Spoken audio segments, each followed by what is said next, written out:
Assalamualaikum warahmatullahi wabarakatuh, selamat datang di Fokus Channel, tempat berkumpulnya orang-orang sukses.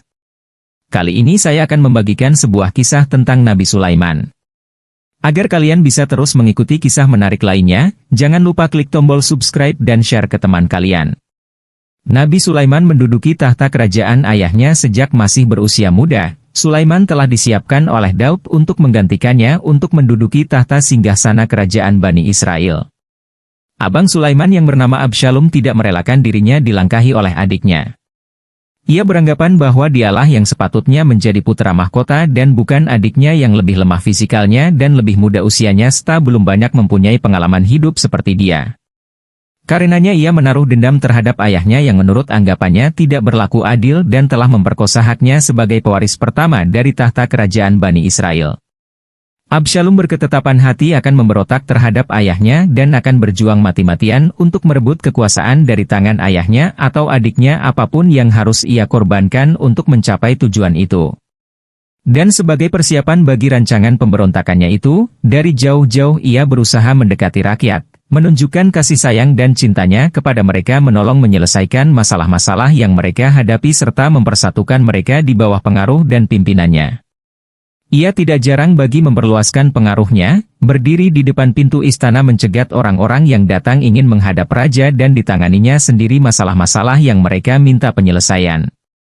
Setelah merasa bahwa pengaruhnya sudah meluas di kalangan rakyat Bani Israel dan bahwa ia telah berhasil memikat hati sebagian besar dari mereka, Absalom menganggap bahwa saatnya telah tiba untuk melaksanakan rencana rampasan kuasa dan mengambil alih kekuasaan dari tangan ayahnya dengan paksa.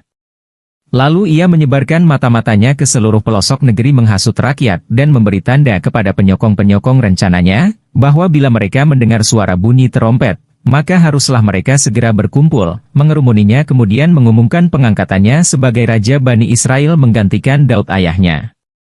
Syahdan pada suatu pagi hari dikala Daud duduk di serambi istana berbincang-bincang dengan para pembesar dan para penasihat pemerintahannya, terdengarlah suara bergemuruh rakyat bersorak-sorai meneriakan pengangkatan Absalom sebagai Raja Bani Israel menggantikan Daud yang dituntut turun dari tahtanya.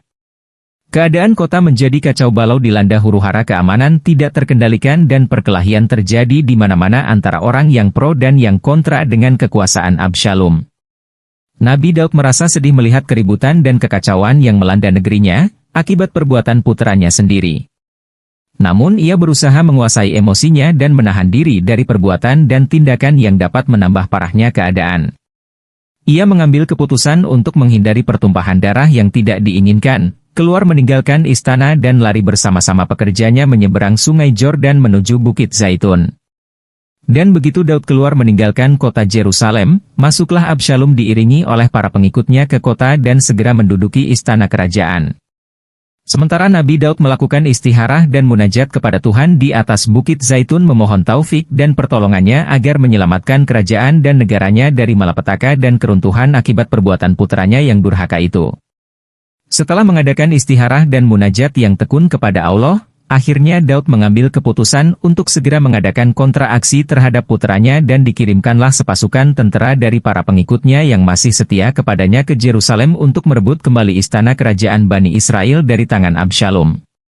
Beliau berpesan kepada komandan pasukannya yang akan menyerang dan menyerbu istana, agar bertindak bijaksana dan sedapat mungkin menghindari pertumpahan darah dan pembunuhan yang tidak perlu, teristimewa mengenai Absalom, putranya. Ia berpesan agar diselamatkan jiwanya dan ditangkapnya hidup-hidup.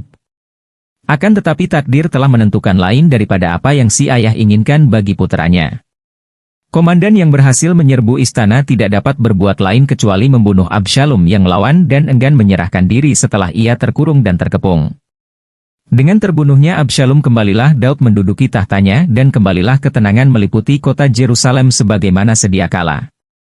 Dan setelah menduduki tahta kerajaan Bani Israel selama 40 tahun wafatlah Nabi Daud dalam usia yang lanjut dan dinobatkanlah sebagai pewarisnya Sulaiman sebagaimana telah diwasiatkan oleh ayahnya.